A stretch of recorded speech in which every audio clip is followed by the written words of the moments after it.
Bonjour à tous, aujourd'hui on se retrouve pour l'update de mon guide sur les sets d'artefacts ou armes à activation pour les puristes. Petite précision, sur cette vidéo je ne reviendrai pas sur le fonctionnement de base du système, ni sur les différents effets de chaque set, car ce serait trop long et en vérité vous avez juste à regarder in-game ou sur le guide pour comprendre. Pour commencer, on va parler des différents sets à équiper sur chaque personnage, et bon ça n'a pas encore trop changé. Aujourd'hui 90% du roster actuel a comme best in slot Barry. Donc ce qu'on va faire, c'est que je vais vous lister tous les personnages qui se jouent avec autre chose que du Barry, et donc si je ne cite pas un personnage, c'est que celui-ci se joue en Barry justement. On commence avec Violet, Kaiser SSR+, et Kaiser XSR+, qui vont se jouer en Sundance. Ensuite on a Rak éveillé, qui va se jouer avec Alocasia. On a Xiaxia, qui va se jouer en Runda. On a Urek, EX, Data Machini et Zard XSR+, qui vont se jouer en Doris. Et Tromere va se jouer en Doris uniquement pour le PVP, mais on y reviendra. Et enfin on a Zard SR+, qui est un petit peu différent, lui va jouer soit en Doris pour l'aventure, soit en Alocasia pour le PVP. Mis à part ces exceptions, tous les autres personnages vont se jouer en Barry. Maintenant concernant les différentes stats, donc on va commencer avec les main stats à choisir. Sur le jeu on a 5 slots d'artefacts, sur les 5, 3 possèdent qu'une seule possibilité de main stat. Le premier slot aura toujours de l'attaque %, le deuxième de la défense %, et enfin le troisième aura des PV %. En revanche, pour les slots 4 et 5, ça va être différent. On va commencer avec le slot numéro 4. Ici, vous aurez le choix entre des dégâts critiques, de la résistance magique, de la réussite d'effet et de la résistance d'effet. Déjà, résistance magique et réduction des dégâts critiques, on va oublier. Ensuite, dégâts critiques, si vous jouez ça, c'est uniquement pour le mode PvE, donc pour l'aventure ou quoi. En vrai, c'est plus du confort que l'optimisation. Et pour tout ce qui est mode PvP, les dégâts critiques sont vraiment à bannir si vous voulez être compétitif. Donc il va nous rester deux stats, à savoir la réussite d'effet et la résistance aux effets. Et en fait vous voyez ces deux stats un peu comme la précision et l'évasion, mais pour les différents effets dans le jeu. En gros la réussite ça serait la précision et la résistance ce serait l'esquive. Et pour la faire courte, parce que je ferai vraiment une vidéo vraiment détaillée sur le PVP, mais en gros, quand vous faites une équipe en PVP, il y aura toujours ceux qui devront mettre à tout prix leurs effets, comme je sais pas Gustang. Donc eux on va les build avec de la réussite, et ceux qui doivent à tout prix éviter qui doivent à tout prix résister plutôt, donc eux on va leur mettre des résistances. Donc déjà pour tous les supports, je dis bien tous les supports, vous allez mettre en slot 4 de la résistance d'effet, parce que si vos supports tombent, toute votre équipe va mourir. Et ensuite pour savoir si on met de la réussite ou de la résistance pour autre chose que les supports, bah là en vrai c'est pas compliqué, soit vous allez lire le kit du personnage que vous êtes en train de build. S'il applique pas mal d'effets ou que ces effets sont vraiment le cœur de son gameplay, bah on va partir sur de la réussite. Et à l'inverse, s'il fait pas du tout d'effets ou que vraiment les effets il s'en fout, vous allez mettre de la résistance. On va prendre comme exemple Machini et White, qui sont deux DPS de l'élément violet. Machini, pour maximiser ses dégâts, elle doit infliger un effet, l'effet de Shinsu si je me rappelle bien.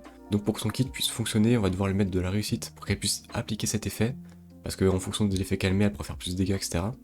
En face, on a White, qui va faire uniquement des dégâts bruts et qui n'a quasiment pas d'effet dans son kit. Donc autant le mettre en résistance, puisqu'il n'en produit pas, donc ça sert à rien de mettre de la réussite. Et pour tous ceux qui peuvent pas se poser et lire un kit, comme je suis un mec en or, je vais vous afficher à l'écran si vous devez mettre de la réussite d'effet ou de la résistance d'effet sur le personnage. Enfin, je vais faire une liste, quoi, un petit tableau. Par contre, je vous mets que les personnages pertinents en consentant. Je vais pas commencer à mettre Yuan Sung ou je sais pas quoi. Et pour tous les personnages qui sortiront après cette vidéo, bah t'as juste à regarder le showcase. Et je peux t'assurer que t'auras ta réponse dans les 2 premières minutes de la vidéo. Maintenant, on a le slot 5. Alors, on a du taux critique et de la résistance physique. Ça, déjà, on va oublier. On va plutôt se concentrer sur la perforation physique ou magique, ainsi que la résistance aux coups critiques. Et là je vous jure, c'est super simple. Vous allez prendre votre personnage, en fonction de ses dégâts, donc physique ou magique, vous allez lui mettre la perforation adéquate. Si on reprend White pour l'exemple, on voit qu'il va faire des dégâts magiques, donc on va lui mettre de la perforation magique. Et pour tous les soutiens, sauf 3 cas particuliers, vous allez tous leur mettre de la résistance aux coups critiques. Alors même si en vrai, la résistance aux coups critiques c'est pas une main stat de fou, en fait sur slot 5 on a vraiment pas mieux, et c'est le moins dégueu qu'on ait en fait, donc pour les supports on va leur mettre ça. Et aussi sur Sharon c'est pas mal la résistance aux coups critiques, donc mettez ça. Et concernant les 3 exceptions, c'est Alpine, Garam et Xiaxia, et comme en fait malgré leur statut de support elles vont faire des dégâts, on va leur mettre de la perforation un peu comme les autres DPS en fait, enfin les autres personnages qui font des dégâts, pour pouvoir profiter de ces dégâts quoi. Ok, donc maintenant on va pouvoir passer aux substats, c'est les 4 petits stats qui sont en dessous. Déjà il y a des stats que vous verrez sur toutes les pièces, peu importe, c'est la précision et l'esquive. Ensuite, en fonction des personnages, on va leur mettre de la réussite d'effet, s'ils en ont besoin ou pas. Donc pour ça on se réfère au SWOT 4 si vous avez lu le kit Rango. Donc soit vous lisez le kit, soit vous regardez le petit tableau que je vous ai fait. Et aussi on peut acheter de la résistance d'effet. De toute façon résistance d'effet en vrai c'est un bon truc en général. Et pour les DPS, on va aussi racheter de la perforation physique ou magique en fonction de leur type de dégâts. Maintenant qu'on a fait toute la partie théorique, on va passer à quelque chose de plus concret. Je vais avec vous build tous les personnages EX, puisqu'il s'agit des personnages les plus importants. On va commencer avec Gusteng, c'est le plus simple. Sur lui on lui met du barry comme un peu tout le monde. Dans son kit on voit qu'il va piquer des effets et c'est ce qui le rend très dangereux, donc on va lui mettre de la réussite d'effet, et comme il fait des dégâts physiques, de la perforation physique. Pour les substats, on va aller chercher la réussite d'effet, et on va la focus, parce que c'est le plus fort avec lui pour le PVP. Et à côté on va chercher de l'esquive et de la précision. Et si vous voulez vraiment encore plus optimiser, on peut aller chercher la perforation physique, même si Gusteng n'en a pas vraiment besoin puisqu'il s'en donne suffisamment dans son kit. Ensuite on a Urek, on va lui équiper Doris pour profiter des 60 de vélocité et détruire la room avec son ulti. En SWOT 4 on va mettre de la réussite d'effet, et en SWOT 5 on va mettre de la perforation physique, et en substat on va mettre que de la réussite d'effet et de l'esquive, enfin surtout on va focus sur la réussite d'effet. La pression ici est quasiment inutile étant donné que son ulti ne peut pas rater et vu qu'on mise tout là-dessus. Et enfin on a Tromere. Pour le mode aventure c'est comme d'hab, on va lui mettre un barry, réussite d'effet, perforation magique et les substats c'est classique, pression, esquive, nanana. En revanche pour le PVP, surtout pour contre Urek en fait, on va le jouer avec Doris et full résistance physique et magique pour que ses invocations ne meurent pas, puisque ses invocations scale à 120% de ses stats, et avec les 60 de vélocité qu'apporte Doris, on va pouvoir détruire Urek. Donc pour SWOT 4 résistance magique et SWOT 5 résistance physique, mais retenez bien que c'est le seul cas où on va jouer les résistances physiques et magiques, hein. Sinon ne jouez pas ça sur vos autres personnages.